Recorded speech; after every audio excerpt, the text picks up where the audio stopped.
मुझे ये बताते हुए बहुत हर्ष हो रहा है कि अब हम रेजोनेंस कोटा को लेकर आ रहे हैं आपके शहर सिरसा में। अब आपके बच्चे को अपने सपने को साकार करने के लिए आपसे दूर नहीं जाना होगा। आपको बस जाना होगा खैरका स्थित आरपी सीनियर सेकेंडरी स्कूल के प्रांगण में, जहां पर रेजोनेंस कोटा की फैकल्टी आपके बच्चे को ट्रेन करेगी भविष्य के डॉक्टर और इंजीनियर बनने में। सभी प्रमुख परीक्षाएं जैसे JEE Main, JEE Advance, NEET UG, AIIMS, international olympiad, NTSC, KVPY, CA, CS, CMA, CLAT, Resonance ने गुणवत्ता और मात्रा दोनों में अच्छे परिणाम देकर खुद के लिए एक नाम बनाया है। अधिक जानकारी के लिए आप डबवाली रोड स्थित RP senior secondary school visit कर सकते हैं या कॉल कर सकते हैं नीचे दिए गए नंबर पर। अब होंगे सपने साकार। धन्यवाद। नमस्कार, मैं हूं प्रमोद और आप देखना शुरू कर चुके हैं दी सड़कनामा.com। लोकसभा चुनाव के ऐलान के बाद हरियाणा में भारतीय जनता पार्टी ने सबसे पहले 6 उम्मीदवारों का ऐलान कर दिया था और अब 4 जो बाकी सीटें बची हैं उन पर भी बहुत जल्द भारतीय जनता पार्टी अपने उम्मीदवार चुनावी मैदान में उतारने वाली है। चूँकि कल पार्लियामेंट्री बोर्ड की मीटिंग होनी है दिल्ली में और चूँकि 4 जो सीटें बची हैं हरियाणा में, उनमें से हम आपको बता दें कि कुरुक्षेत्र, रोहतक, सोनीपत और हिसार। इस वीडियो में हम हिसार सीट को लेकर के चर्चा करेंगे कि हिसार सीट पर क्या चल रहा है। पिछले 2 दिनों से एक बड़ा नाम है हिसार लोकसभा सीट को लेकर के भारतीय जनता पार्टी जिस पे मंथन कर रही है, वो है चौधरी रणजीत सिंह चौटाला का। जननायक चौधरी देवीलाल के बेटे हैं रणजीत सिंह चौटाला और हरियाणा सरकार में कैबिनेट मंत्री हैं। मनोहर लाल सरकार में बिजली एवं जेल मंत्री थे, जिनका कार्यकाल बेहद सराहनीय रहा है और अब नायब सिंह सैनी कैबिनेट में भी उन्होंने शपथ ग्रहण की है कैबिनेट मंत्री की। अब रणजीत सिंह चौटाला के नाम पर विचार चल रहा है कि क्या उनको हिसार लोकसभा क्षेत्र से बीजेपी अपना उम्मीदवार बना सकती है।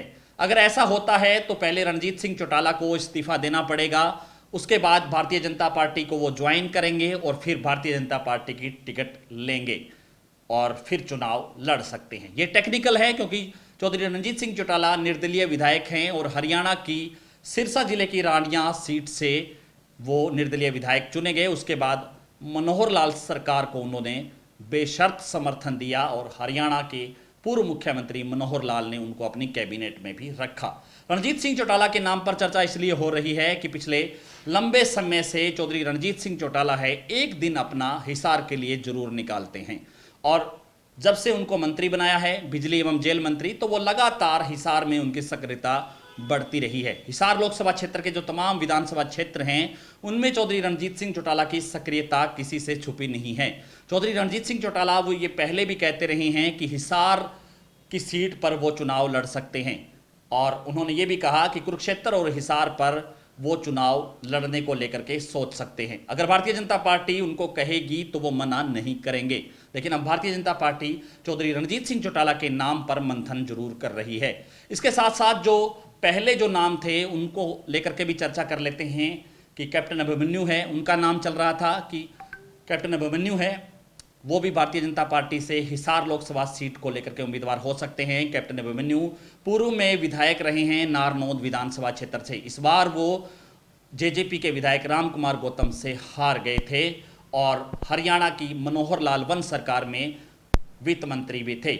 यानी कि कैप्टन अभिमन्यु हैं वो भी प्रबल दावेदार हैं। इसके साथ साथ अगर नॉन जाट की बात आती है तो यहाँ पर रणवीर सिंह गंगवा हैं, उनको भी चुनाव लड़ाया जा सकता है, उनको लेकर के भी बीजेपी विचार कर रही है। चाहे इसके साथ साथ कुलदीप बिश्नोई की हम चर्चा कर लेते हैं क्योंकि कुलदीप बिश्नोई के बेटे को ना तो कैबिनेट में लिया गया है और कुलदीप बिश्नोई ने बीजेपी को समर्थन दिया था, वो बीजेपी में शामिल हो गए थे। हालांकि कांग्रेस के विधायक थे, आदमपुर की सीट खाली हुई और कुलदीप बिश्नोई ने अपने बेटे को बीजेपी के सिंबल पर चुनाव लड़ाया और भव्य बिश्नोई आदमपुर से विधायक बने। भव्य बिश्नोई की लंबे समय से चर्चा थी कि उनको कैबिनेट में लिया जाए, लेकिन ना तो उनको मनोहर लाल कैबिनेट में शामिल किया गया और ना ही उनको नायब सिंह सैनी कैबिनेट में शामिल किया गया। अब कुलदीप बिश्नोई की नाराजगी दूर करने के लिए भी भारतीय जनता पार्टी उनको हिसार से उनको या उनकी पत्नी को चुनाव मैदान में उतार सकती है क्योंकि कुलदीप बिश्नोई है, उनका लंबा एक्सपीरियंस है हिसार लोकसभा क्षेत्र को लेकर के, वो भी चुनाव लड़ सकते हैं। लेकिन इसके साथ साथ जो बड़ा नाम पिछले 2 दिन से चल रहा है वो है चौधरी रणजीत सिंह चौटाला का। आप हमें कमेंट सेक्शन में अपनी राय जरूर दीजिए कि चौधरी रणजीत सिंह चौटाला अगर हिसार से चुनाव लड़ते हैं तो फिर परिस्थितियां किस तरह की रहेगी। भारतीय जनता पार्टी ये सोच रही है कि जाट वोट हासिल करने के लिए चौधरी देवीलाल यानी कि बड़ा नाम हरियाणा में जाटों के लिहाज से और उनके बेटे को चुनाव यहां पे लड़ाया जा सकता है, यानी कि बड़ा चेहरा है वो हिसार लोकसभा क्षेत्र में उतारा जा सकता है। और इसको लेकर के चौधरी रणजीत सिंह चौटाला है उनके नाम पर मंथन चल रहा है। अगर वो चुनाव लड़ते हैं परिस्थितियां किस तरह की होगी वो आप हमें कमेंट सेक्शन में अपनी राय जरूर दीजिए। कहीं ना कहीं भारतीय जनता पार्टी जाटों को एकजुट करने के लिए बड़े दाव खेल रही है और उनमें